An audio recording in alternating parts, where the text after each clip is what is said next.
चराचर जगत में एक क्रूरा पापिनो न च सताम संभाष्य दृश्याश्चये सर्वान वस्तुतया निरीक्ष परम स्वाराध्य बुद्धिर्मम। जो क्रूर है, पापी है, नीच है, संभाषण योग्य भी नहीं, वो मेरे श्री राधा वल्लभ लाल उनमें है, ये मेरी दृढ़मति है। महाप्रभु उनको भी कह रहे नमस्कार करो सबको, सब में इष्ट विराजमान। मन और इंद्रियों की गुलामी को भजन नहीं करते, मन और इंद्रियों को गुलाम बना दो। इष्ट आज्ञा पर, गुरु आज्ञा पर उसे भजन कहते हैं। भाव के बिना बाजार में भी वस्तु का कोई कीमत नहीं रहती। भाव बढ़ा, कीमत बढ़ गई। तुम्हारा भाव बढ़ा, तुम उत्तम भूमिका पर पहुंचने लगोगे।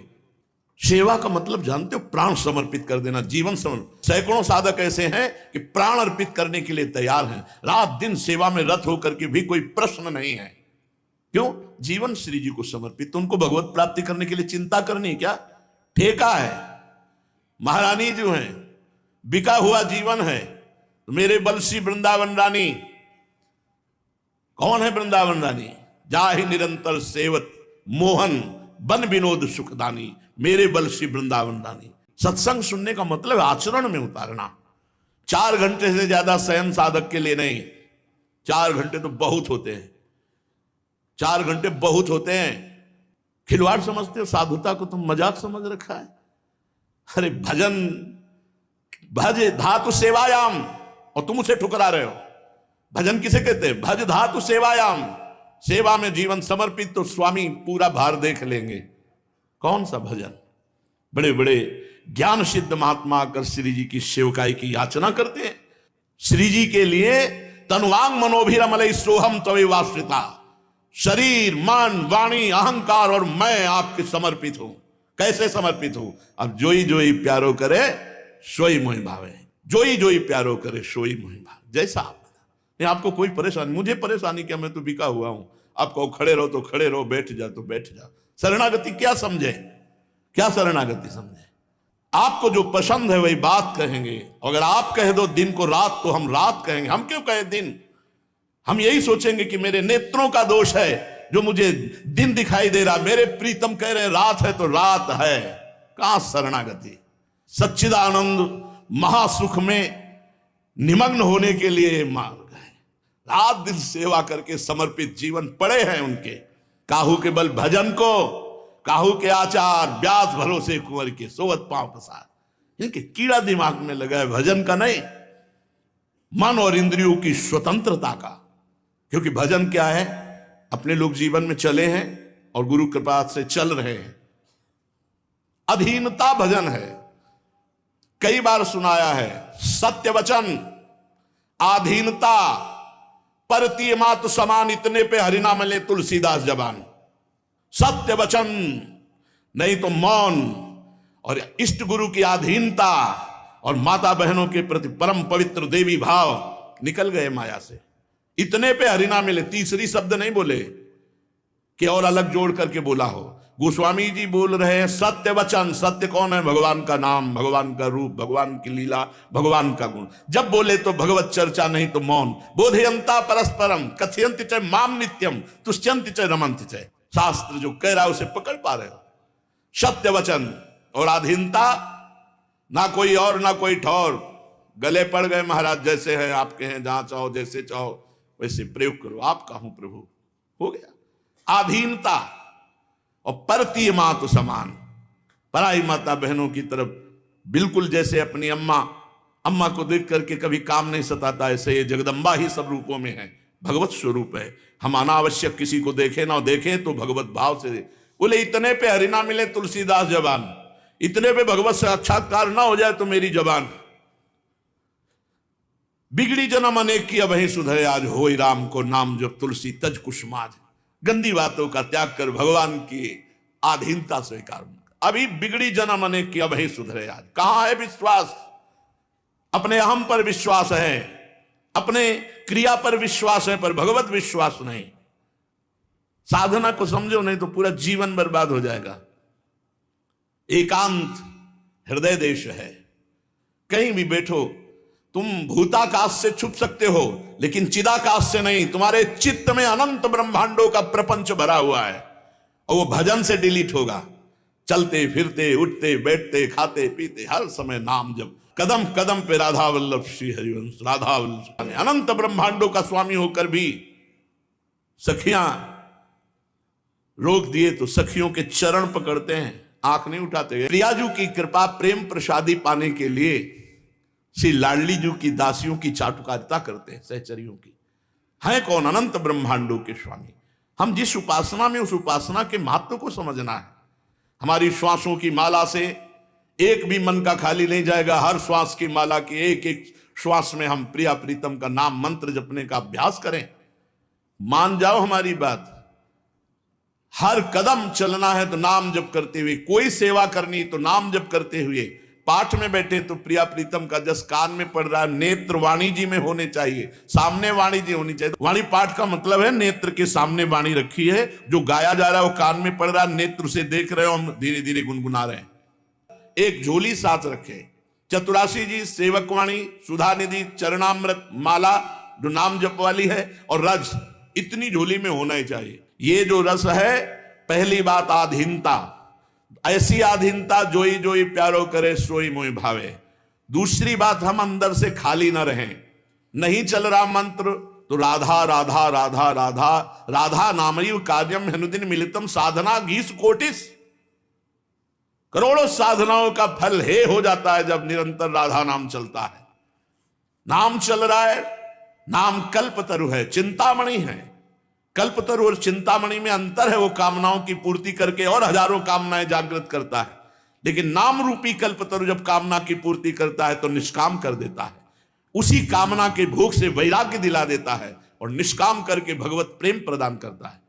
कुछ नहीं चल रहा, राधा राधा चल रहा है, अभी शांति हो जाए। मन को नहीं लगाना है, जहां मन कहे वैसा। आज मन कह रहा है एकांत के लिए, कल मन कहेगा भोग के लिए, फिर क्या करोगे? मामा प्रयागदास जी सोफा में बैठते ऐसे गिरदा लगा के, तो लोग कहते आप वैष्णव होकर के माला तो चला नहीं रहे और राजा बाबू की तरह रहते। तो बोले पता है कि राम जी का साला हूं, मेरे राम जी जीजा हैं, निष्ठा ठसक, मुझे भजन करना है, मेरे राम जी जीजा है। हरिराम व्यास जी के घर किसी का भजन, किसी के आचरण, किसी की तपस्या साधना, हम तो महारानी जी के हैं। अरे भाई, ध्यात्वा द्वैत्वा म्रियंतम कथमपि न मनाक। राधिका कृष्ण तत्व ध्यान करते करते मर जा, फिर भी तेरे ध्यान में आने वाला तत्व नहीं, हरिवंश प्रताप से आता है। हरिवंश कृपा, गुरु कृपा, दैन्य सेवा बन के लिए। ऐसे थोड़ी गुरुजनों की कृपा मिलती है। हुकुम पे प्राण त्यागने की हिम्मत रखे, तब इस मार्ग में कदम रखे। मोक्ष सुख को भी सत्संग के सामने नहीं।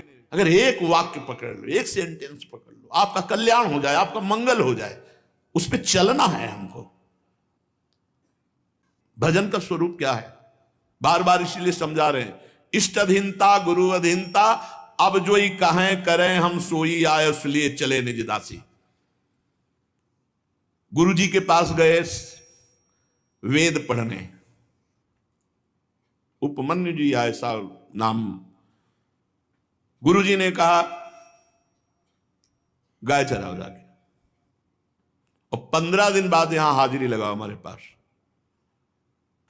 गाय चराकर 15 दिन आए स्वस्थ, बस केवल इतनी आज्ञा थी, गाय चराओ स्वस्थ। तो उनका तुम स्वस्थ कैसे हो?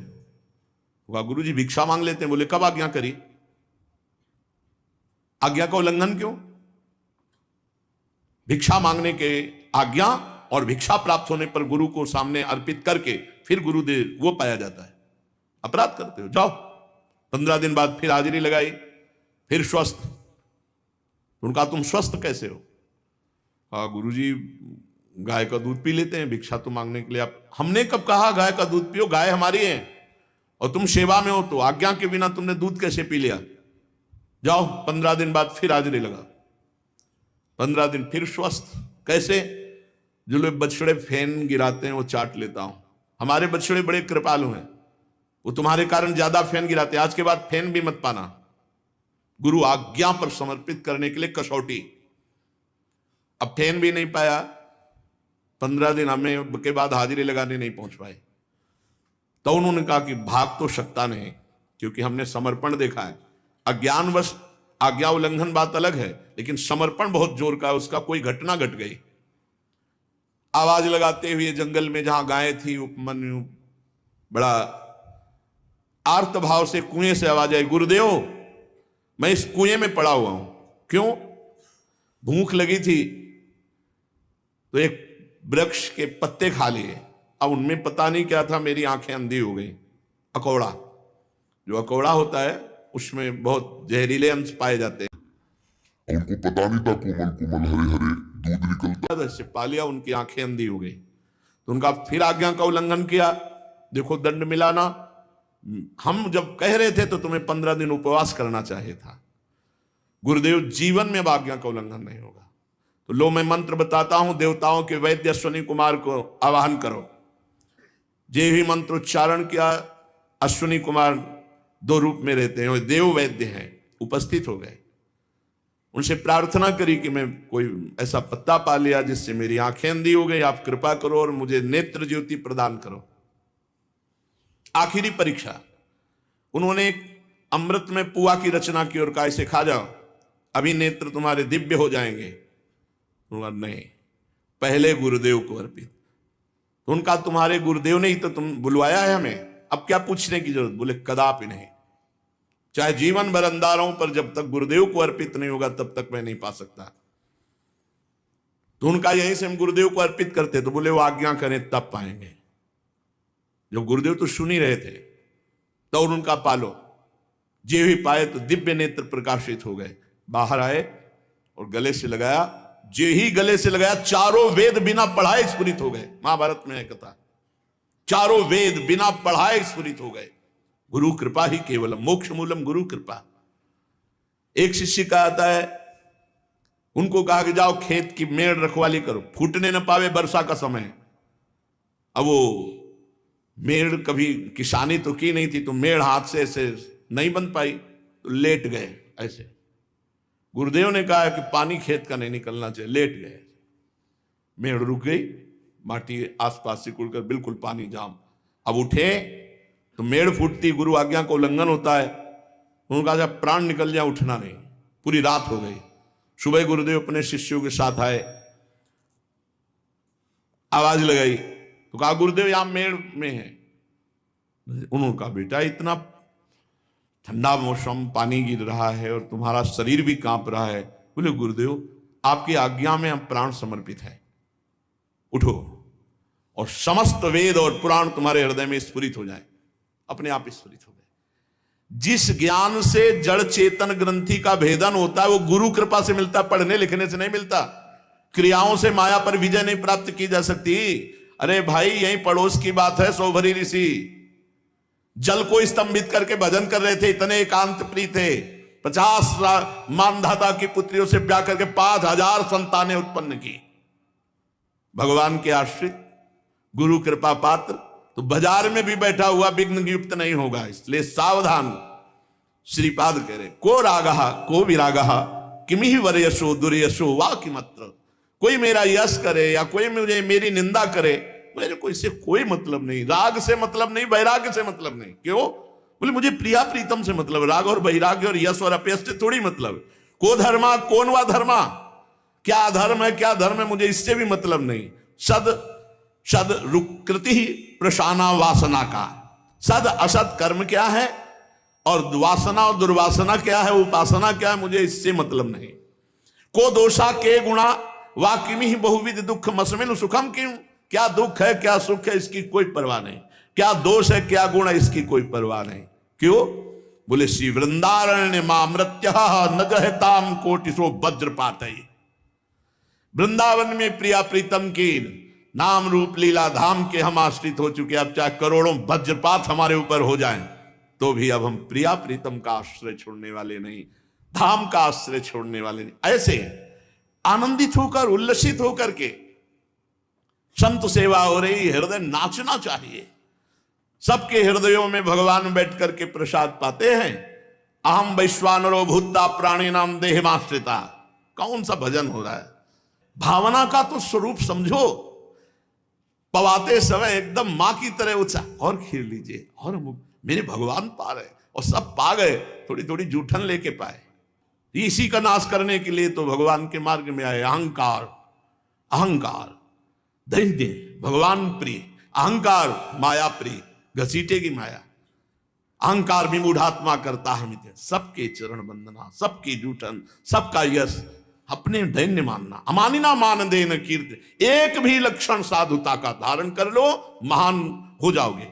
अमानिना मान देन कीर्तनीया सदा हरि, सदा हरि का कीर्तन नाम जप करने वाला अमानी होता है, दूसरे को मान देता है। कौन सा भजन है जिसमें दूसरे के प्रति भगवत भाव नहीं है? कौन सा भजन है जिसमें शरीर की इतनी प्रियता है? भगवान राजसूय यज्ञ में अग्र पूजा हुई श्री कृष्ण चंद्रजू की, और जानते हो सेवा क्या ली थी राजसूय यज्ञ में? सबके चरण धोना, सबके चरण धोना। विचार करो, अखिल कोटि ब्रह्मांड नायक परात्पर इस भगवान की राजसूय यज्ञ में, जहां ब्रह्मा शंकर श्री कृष्ण द्वैपायन व्यास परशुराम सब बड़े बड़े महापुरुष, वहां श्री कृष्ण चंद्रजू की अग्र पूजा हुई। और श्री कृष्ण चंद्रजू ने सेवा क्या ली? आए हुए समस्त अतिथि राजाओं सहित ऋषियों की सबके चरण धोने की सेवा। विचार करो भगवान क्या दिखा रहे हैं। इसलिए साधकों से वृंदावन की रज सेवा करने वालों के चरण धुलवाए, दो चरणामृत पियो, तब तुम्हारी बुद्धि में पवित्रता आएगी, प्रिया प्रीतम के ध्यान की पवित्रता। बहुत बढ़िया अवसर है, निकल चलो। नहीं, माया की ऐसी आंधी ऐसी धूल आएगी, निकलना मुश्किल हो जाएगा। इसलिए हर साधक सावधान। और जब आप सेवा में हो, मंत्र में मन न लगे, राधा वल्लभ श्री हरिवंश नाम में न, तो बहुत छोटा और बहुत अमृत रस प्रदान कर राधा राधा राधा, परम आनंद की अनुभूति होने लगेगी। आप देखो तो चित्त लगा के, ये राधा नाम वो है कि सब साधनाओं में परम प्रवीण वेदांत सिद्ध महापुरुष पूज्य राधा बाबा, आखिरी में बस राधा राधा राधा राधा, ये पूर्णता है राधा नाम। पहले महामंत्र जपे, वेदांत जप छोड़े, फिर राधे श्याम, राधा कृष्ण राधा, फिर सब छोड़ राधा राधा राधा। कई बार सत्संग में कहा, चाहे गृहस्थ हो चाहे विरक्त हो, अगर परदोष दर्शन पर चर्चा सुनना और कहने का स्वभाव है तो सब साधन भजन चाट जाएगा। ये पर दोष दर्शन करते हो, पर चर्चा करते हो, तो तुम साधक हो, तुम अपने भजन को बचा रहे हो, नष्ट कर रहे हो, तुम्हारी बुद्धि अशुद्ध है। नहीं, कहा सुने न काहू की कही कहे न अपनी बात, नारायण व रूप में मगन है दिन रात। उठते बैठते चलते फिरते खाते पीते हर समय अपने इष्ट के चिंतन में, उनके भरोसे में, उनके आश्रय में। इन बातों को पकड़ो। आज्ञा का पालन ही सबसे बड़ा भजन है। अपने जीवन को समर्पित कर दो तो हरिवंश नौका में बैठे, तुम्हें हाथ पैर मारने की जरूरत नहीं। श्री हरिवंश प्रताप नाम नौका निज खेवक, भवसागर सुख तरत निकट हरिवंश जो सेवक। नाम जप करते हुए हरिवंश चंद्रजू की नौका में बैठे, बहुत समुद्र से पार करके श्री जी तक पहुंचा दी। हमारी ताकत नहीं कि हम तैर कर जाएं, इतनी सामर्थ्य नहीं, इतने बड़े बड़े काम क्रोध आदि ग्राह हैं कि खा जाएंगे, सारे भजन को खा जाएंगे।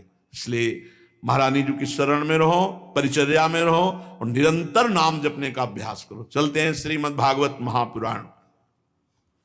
प्रसंग चल रहा है महाभागवत, भगवत अनुराग में डूबे हुए 12 वैष्णवाचार्यों में एक वैष्णवाचार्य श्री भीष्म जी महाराज, शांतनु के द्वारा गंगा जी के गर्भ से नैष्ठिक ब्रह्मचर्य धारण करने वाले ऐसा महापुरुष कौन होगा जो अपने पिता के सुख के लिए संकल्प ले लिया कि जीवन में कभी राज सिंहासन पर नहीं बैठेंगे। और अधिकारी यही हैं, शांतनु जी के पुत्र हैं, इसलिए प्रथम अधिकार भीष्म जी का है।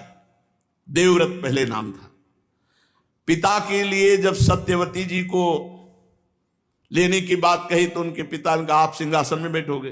कहा जीवन प्रण करता हूं कि कभी हस्तिनापुर के सिंहासन पर नहीं बैठूंगा। तो आप नहीं बैठोगे तो आपके लड़के बैठ जाएंगे।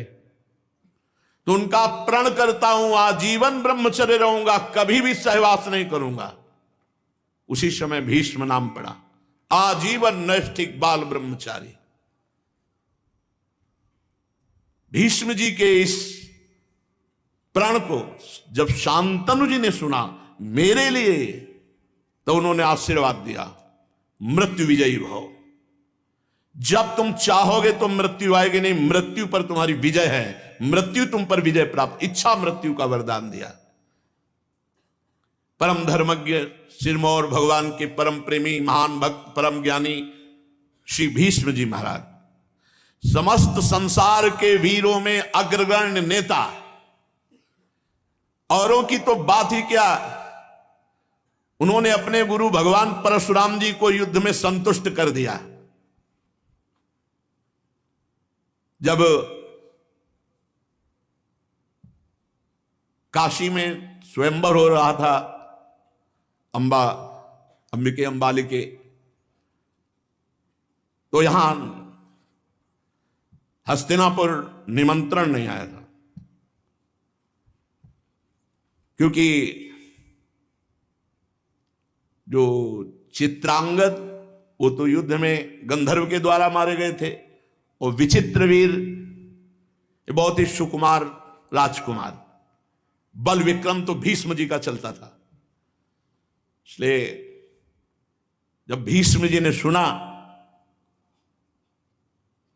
अपनी तरफ से तैयार होकर, क्योंकि स्वयंवर में वीरता की प्रधानता होती थी, कुछ शर्त रखी हो गई तो उस शर्त को पूरी करो, अगर शर्त नहीं है तो छत्री की भुजाओं के वो बल का पराक्रम उस स्वयंवर पर विजय प्राप्त कर सकता है। भीष्म गए तो सब राजा ने, एक तो कुछ जो धार्मिक थे सम्मान किए और दूसरे थे तो उपहास किए। कहते थे आजीवन ब्रह्मचर्य रहेंगे, ब्रह्मचारी को स्वयंवर में जाने की क्या जरूरत है। उपहास किया। भीष्म जी मंच पर पहुंच करके उन्होंने कहा, हस्तिनापुर नरेश महाराज विचित्रवीर के लिए मैं इन तीनों कन्याओं का बलपूर्वक अपहरण करता हूं, जिसकी भुजाओं में ताकत हो युद्ध के द्वारा मुझे पराजित करे, नहीं तो सबको पराजित करके मैं इन राजकुमारियों को महाराज विचित्रवीर के लिए ले रहा हूं। सभा में घोषणा की। तीनों राजकुमारियों किसकी ताकत थी कि भीष्म जी को कोई रोक दे। अंबा जी का पहले से शाल्व से दोस्ती थी, मित्रता थी। जब ये पता चला शाल्व को कि स्वयंवर में जबरदस्ती भीष्म जी तीनों को रास्ते में ही घेर लिया, बहुत बलवान था शाल्व, बहुत बलवान था, लेकिन भीष्म जी के आगे किसी की नहीं। अकेले भीष्म जी ने पूरी सेना को परास्त किया, शाल्व को बंदी बनाया और कहा, जा दासत्व के रूप में तुझे छोड़ रहा हूं, तुझे दास बना के छोड़ रहा हूं, सिंहवत मत जाना। अब वो जब पराजित हो गया, कहने की हिम्मत नहीं थी, ना अंबा को अपनी बात कहने की हिम्मत हुई, ना शाल्व को। जब शाल्व परास्त हो गया तो बहुत से बड़े बड़े राजा अपने आप डर गए कि भीष्म जी के आगे किसी की चलनी नहीं। जब हस्तिनापुर में लेके आए विचित्रवीर, महाराज वरण करो इन तीनों कन्याओं को, तो अंबा ने कहा, नहीं, जो महल में ही केवल घुसा हुआ बैठा हुआ है, जो काशी नहीं पहुंच सका, जो अपनी भुजाओं का बल विक्रम नहीं दिखा सका, मैं उसे पति रूप में वरण नहीं कर सकती। या तो आप अपहरण करके लाए हो, आप मुझे वरण करो, मैं स्वीकार करती हूं आपको, क्योंकि आप वीर हो, योद्धा हो। अगर आप नहीं तो मैंने चयन किया था शाल्व को, हमारी और शाल्व की दोस्ती थी, तो आप मुझे पुनः शाल्व के पास सम्मान पूर्वक भेज दीजिए। भीष्म जी का आप पहले बता देती तो युद्ध का कोई सवाल नहीं था, शाल्व को मैं तुरंत दे देता।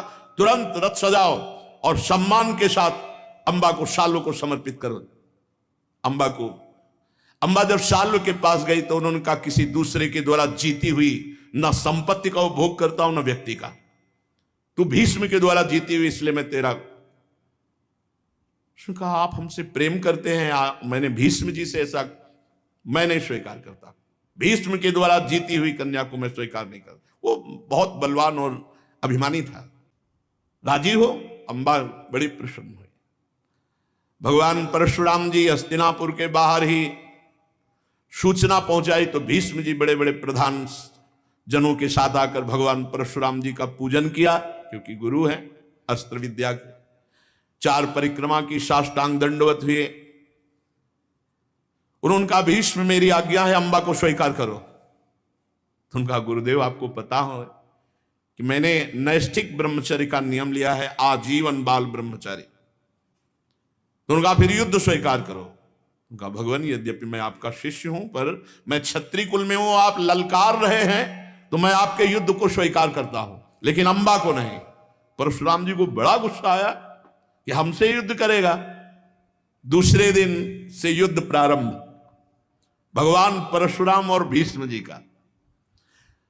गए, उनके रथ की 4 परिक्रमा की, प्रणाम किया और कहा गुरुदेव आशीर्वाद दीजिए कि सामने वाले पक्ष पर हम विजय प्राप्त करें। तो उनका ऐसा कैसे हो, सामने वाला पक्ष तो मैं हूं, मैं विजय श्री का आशीर्वाद तो नहीं दे सकता, लेकिन इतना कहता हूं कि तुम्हें शपथ है उठा के मत रखना, छुपाना मत, समस्त अस्त्र विद्या जितनी सिखाई सब हम पर प्रहार करना, संकोच मत करना। बोले जो आज्ञा। ऐसा भयंकर युद्ध गुरु शिष्य में हुआ। कई दिन तक बड़े बड़े दिव्यास्त्रों के प्रहार हुए। भगवान परशुराम जी महाराज तो साक्षात भगवान है, और भीष्म जी 8 वसुओं में से प्रधान वसु हैं, बड़ी सामर्थ्य इनकी। और गंगा मैया केवल परशुराम जी से ही अस्त्र विद्या नहीं दिलाई, और भी दिव्यास्त्रों का ज्ञान। भगवान तो सर्वज्ञ हैं ही परशुराम जी, पर और भीष्म जी ने एक बाण संधान किया भगवान परशुराम पर, वो अमोघ था। गंगा जी और वसु बड़े बड़े ऋषि मुनि सब आ गए। भगवान परशुराम जी से भी विनय की, भीष्म जी से भी कहा कि बेटा ऐसा नहीं, गुरु के ऊपर अमोघ अस्त्र का संधान नहीं करते। भगवान परशुराम जी से कहा कि प्रभु आप तो भगवान ही हैं और आपका शिष्य ही है, आप शांत हो जाइए। भीष्म जी ने कहा अगर गुरु जी एक कदम रथ वापस कर लें तो हमारा बाण नीचे उतर जाएगा और हम साष्टांग दंडवत हो जाएंगे। सबने परशुराम जी से प्रार्थना की कि आपका ही शिष्य है। भगवान पुत्र दुलार, शिष्य दुलार वैसे ही होता है जैसे मां अपने पुत्र। भगवान परशुराम को मना लिया। परशुराम जी तो साष्टांग उतर कर भीष्म जी ने दंडवत की, परिक्रमा की। तो अंबाले का मेरा क्या होगा, बोले जो तेरा होला हो जाओ। यहां झगड़ा करवा दिया गुरु शिष्य में, और भगवान महेंद्राचल पर्वत चले गए भगवान परशुराम जी। क्या कह रहे हैं कि भीष्म जी अपने गुरु भगवान परशुराम को भी युद्ध में संतुष्ट कर दिया। शांतन के पहले सत्यवती जी मछुआरे के घर में पल रही थी, इसलिए जो बड़े बड़े राजा थे तो सत्यवती के गर्भ से जो प्रकट हुए चित्रांगद विचित्र वीर हैं, इसीलिए थोड़ा सा कि उदास कन्या है। दासराज की कन्या सत्यवती जी से चित्रांगद विचित्र वीर, चित्रांगद को चित्रांगद नामक गंधर्व ने मार डाला था। दासराज कन्या सत्यवती से भगवान के कलावतार श्री कृष्ण द्वैपायन व्यास जी पहले ही बाल्यावस्था में प्रकट हुए थे पराशर जी के द्वारा। देखो भगवान का यह अवतार, इसमें कोई कामलीला नहीं थी। नौका पर बैठाल कर नवीन अवस्था, अभी प्रौढ़ भी नहीं हुई थी, तो भगवान पराशर जी को पार कर रही थी। पराशर जी ने सत्यवती जी की तरफ देखा और समय को देखा और ध्यान के द्वारा देखा, इस समय जगत का मंगल करने वाले, वेदों का विस्तार करने वाले, पुराणों की रचना करने वाले भगवान अवतार लेने। तो उन्होंने कहा बेटी तुम्हारे गर्भ से भगवान के अवतार का संयोग है इस समय। तो उनका भगवान मेरे शरीर से मछली की तरह दुर्गंध आ रही। बोले आज से कमल किसी सौरभ योजनों जहां तुम्हारा शरीर होगा उससे आसपास 4 कोस तक ये सुगंध फैलेगी। इसी सुगंध से आकर्षित होकर के महाराज शांतनु आए थे। कहा भगवान इस समय तो दिन है, घोर अंधकार कोहरा को पैदा कर दिया। और कहा भगवान मैं कन्या हूं, तो उनका कन्या ही रहोगी। कहा भगवान कैसे कन्या रहेंगी, जब उदर में गर्भ होगा तो संसार जानेगा। बोले नहीं, तत्काल बालक प्रकट होगा। नाव में ऐसी बात करके भगवान पराशर जी ने संकल्प किया। उसी समय श्री कृष्ण द्वैपायन भगवान व्यास देव जी का प्रादुर्भाव सत्यवती जी से हुआ।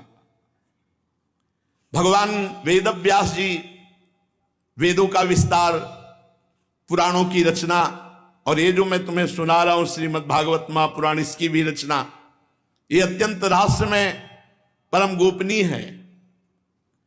भगवान व्यास देव जी ने श्रीमद् भागवत को किसी अन्य शिष्य को ना दे करके, श्री सुखदेव जी कहते हैं, एक मुझे ही अधिकारी समझा। एक तो मैं उनका पुत्र था, दूसरा महावैराग्यवान, तीसरा ब्रह्मबोध और शांति आदि गुण मुझ में थे। इसलिए भगवान वेद व्यास जी ने श्रीमद् भागवत मुझे पढ़ाई। श्री परमहंस जी महाराज सुखदेव जी कह रहे हैं, शांतनु की जो विचित्रवीर थे, काशीराज की कन्या अंबालिका से विवाह किया, बलपूर्वक श्री भीष्म जी काशी नरेश के यहां स्वयंवर से लाए थे। अब विचित्रवीर गृहस्थी का मतलब थोड़ी है कि जितना चाहो आप इस माया के काम खेल में आसक्त हो जाओ। नहीं, संयम से रहो। महाराज सुकुमार राजकुमार और दो सुंदरी राजकुमारी इतना विषय आसक्त हो गए कि कुछ ही दिन में राजा क्षमा हो गए, उनकी मृत्यु हो गई होश में। विचित्रवीर जी इतने आसक्त हो गए कि राजा क्षमा रोग हो गया और उनकी फिर मृत्यु हो गई इसी से। ब्रह्मचर्य ही अमृतत्व है, विषय सेवन ही मृत्यु है, संभाल के। अब फिर राज सिंहासन संकट में पड़ गया, क्योंकि भीष्म जी बैठ नहीं सकते।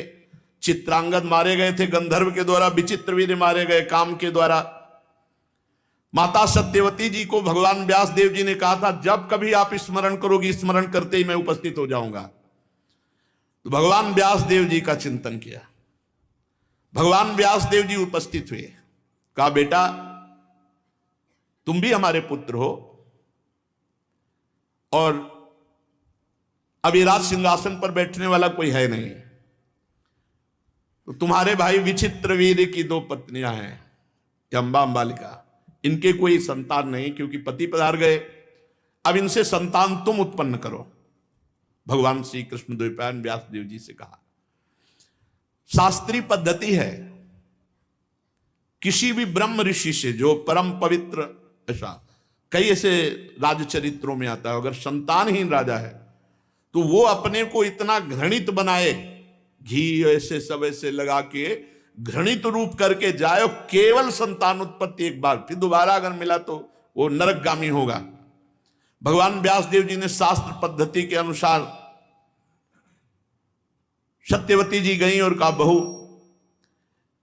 ये गुप्त विषय है कि जो तुम्हारे सामने आने वाले हैं वो हमारे गर्भ से प्रकट हुए हैं, जैसे तुम्हारे पति प्रकट हुए थे, और वो तुमसे संतान उत्पन्न करेंगे। तुम बड़े आदर के साथ, क्योंकि भगवान का स्वरूप है। अभी बहुत सुकुमारी राजकुमारियां थी। जब भी भगवान व्यास जी गए तो वैसे ही श्याम शरीर और बड़ा बीभत्स भयानक रूप, वो देखकर इतनी घबरा गई कि आंखें मूंद ली।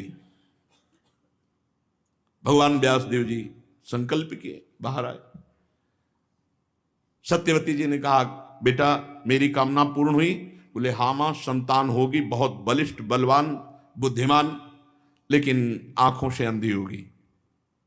बेटा अंधा चक्रवर्ती सम्राट कैसे पद संभाल सकेगा?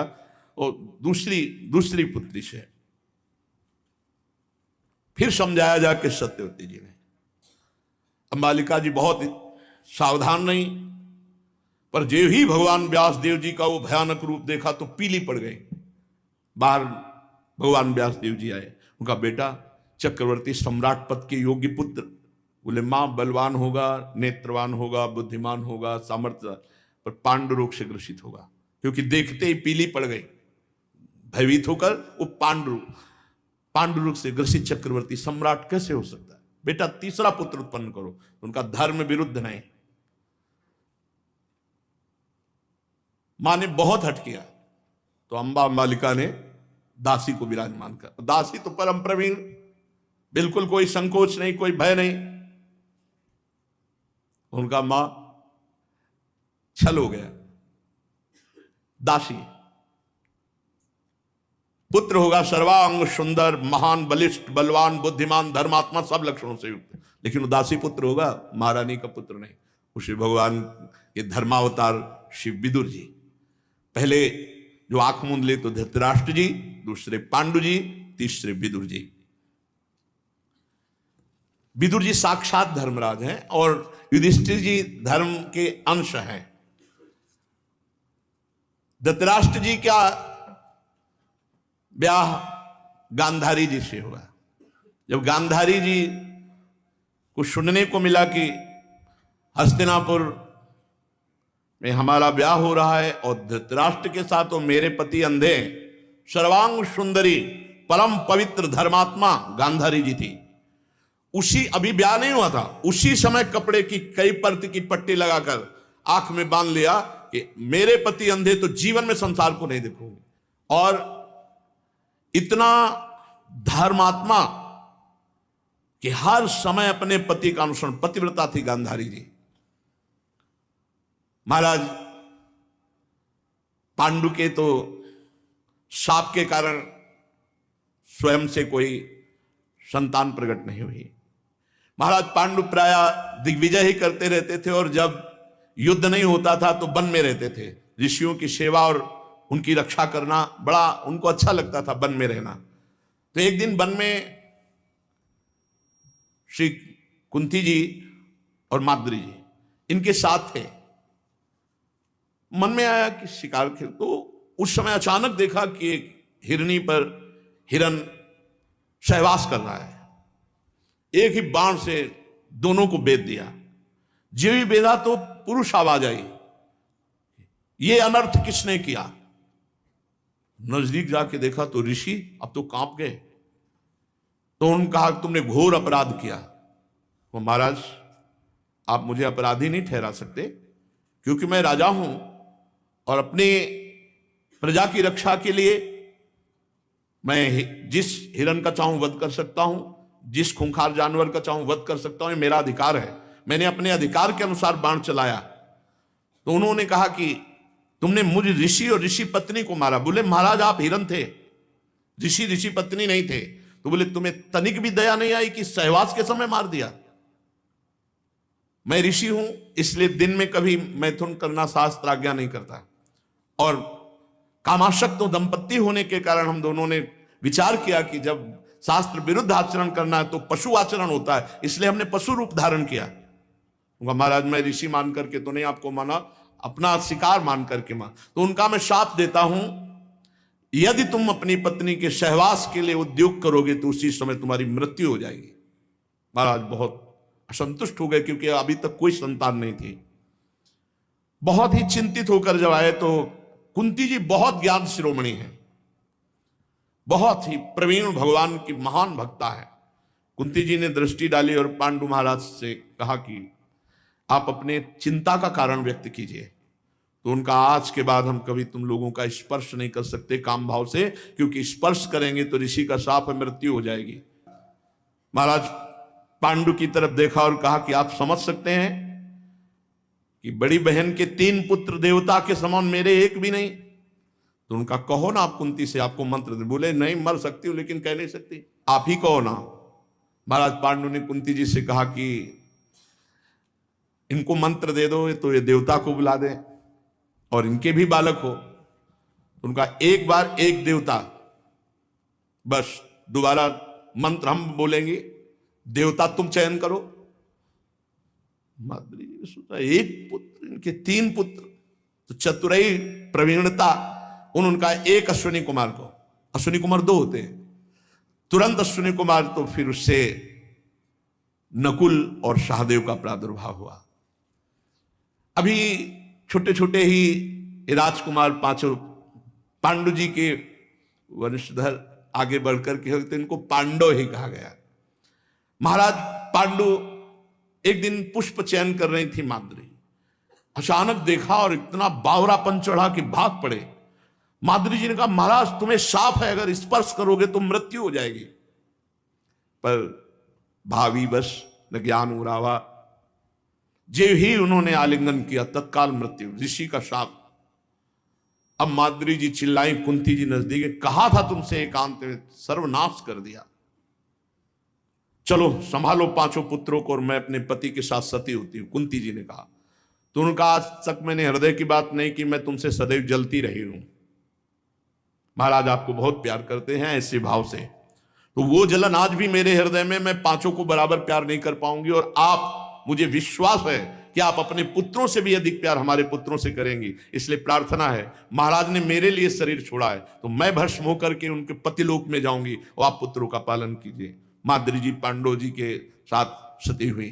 अब समस्त ऋषियों ने कुंती जी को सलाह दी कि आपको जंगल में रहना उचित नहीं है, आप अपने हस्तिनापुर पधारिए, क्योंकि महाराज अंतर्ध्यान हो चुके हैं। तो समस्त ऋषियों ने भीष्म जी को सूचना दी। हस्तिनापुर में महाराज पांडव के 5 जो पुत्र हैं, पांडु जी के 5 पुत्र पांडव कहे जाते हैं, उनको लेकर मैं, भीष्म जी बड़े प्रसन्न हुए। वो तो दिव्य अंतर्धान की गति से कुंती जी और 5 पुत्रों को भीष्म जी ने स्वागत, जो ही ये स्वागत के शब्द कान में पड़े धृतराष्ट्र और गांधारी के, और आकर के छोटे छोटे बालकों ने चरण छुआ, बहुत अंदर। गांधारी जी के कोई संतान प्रकट नहीं हो रही थी, तो भगवान व्यास देव जी ने कृपा करी संकल्प। तो जब उनके तो एक जैसे लौकी होती है ऐसे प्रकट हुआ ना कोई बालक न कोई कुछ, तो गांधारी जी को बड़ा क्रोध आया। जब स्पर्श किया, देखा ना हाथ न मुंह न पैर, एक ऐसे। तो भगवान व्यास देव जी ने तुरंत कहा कुछ मत करना, और उसके 100 विभाग किए, 101, 100 घड़ों में अलग और 1 घड़े में अलग। तो जो 1 घड़े में अलग हुई थी वो उनकी दुश्शला नाम की बहन थी, और जो 100 घड़े में हुए थे 100 पुत्र है, दुर्योधन दुशासन आदि। महाराज धृतराष्ट्र के 100 पुत्र, 1 पुत्री, और कुंती जी महाराज पांडु से, और माद्री जी 5, ये 5 पांडव। जब दुर्योधन और ये दुशासन आदि खेलने के लिए, तो खेल अधूरा ही हो जाता। जैसे पेड़ पे चढ़ने वाला खेल है तो सब कौरव चढ़ गए, तो भीम जी को कोई चढ़ने उतरने की जरूरत है, नीचे से पकड़ के हिला दिया, सब नीचे गिर पड़े। किसी की गांठ फूटी, किसी के, सब शिकायत करते धृतराष्ट्र से जाके कि कोई भी खेल नहीं हो सकता भीम के आगे। तो ये हुआ कि अंदर अंदर प्लानिंग बनी और भीम को मार डाला जाए। बच्चे ही थे, बोले गंगा जी के किनारे उत्सव मनाया जाए। पूरी प्लानिंग बन चुकी थी बड़े बड़े मंत्रियों के द्वारा भी। दुर्योधन आदि ने जब ऐसा स्वीकार किया तो पांडवों ने भी स्वीकार कर लिया, वहां खेलेंगे, खाएंगे, आनंदित घूमेंगे। गंगा के किनारे खूब सुंदर वन है, बड़े सुंदर सुंदर राज तंबू तने सब ऐसे, और एक भोजन अलग बना और एक खीर बनी मेवा मिष्ठान से। मतलब मन 2 मन भी खा जाए भीम तो डकार नहीं आती थी। बड़वा नल मानो पेट में हो, तो बड़ी बड़ी कराहों में खीर तैयार की गई, उसमें हलाल विष डाल दिया गया, और वो केवल भीम को पवाना है, क्योंकि पता था 4 तो सब ऐसे ही महाबलशाली, भीम अगर मर गया तो सब ठीक रहेगा, नहीं ये कभी भी कौरवों की विजय नहीं होने देगा। भीम से कहा भैया ये सब भाई हमारे भी, और आप ये सब एकांत में पाए, आओ आपके लिए पर्सनल, खाने में तो प्रवीण थे ही, दिखाया ये सब खीर। भीम ने सब खीर खा ली। जब खीर खाई तो जहर चढ़ा तो मूर्छित हो गए, हाथ पैर बांध करके छोड़ दिया गया गंगा जी में, अथाह गंगा जी उस समय। अब भीम कोई साधारण थोड़े, वायुदेव के पुत्र हैं। नीचे गए तो सांप, एक जो इच्छाधारी सांप, उन्होंने देखा इतना सुंदर बालक और ये हाथ पैर बंधे हुए, तत्काल हाथ पैर खोले और लेकर नागलोक चले गए। नागलोक में जाकर के वहां परीक्षण कराया इसको जहर, तो तुरंत एक औषधि दी, जहर मुक्त हो गए। कौन हो आप? उनका महाराज पांडु का पुत्र भीम। अरे महाराज पांडु तो हमारे बहुत परिचित थे, तुम तो हमारे ही घर में आ गए, मानो अपने घर में आ गए, मैं तुम्हारे नाना के समान हूं ऐसा। और एक एक कुंड में 10-10 हजार हाथियों का बल, ऐसी औषधि डाल करके अमृत तैयार किया और कहा पी जाओ। भीम तो भी 60,000 हाथियों का बल था भीम के, 60,000 हाथी। 6 कुंडों का पी गए। कहा आराम से सो जाओ। सो गए, पच गया।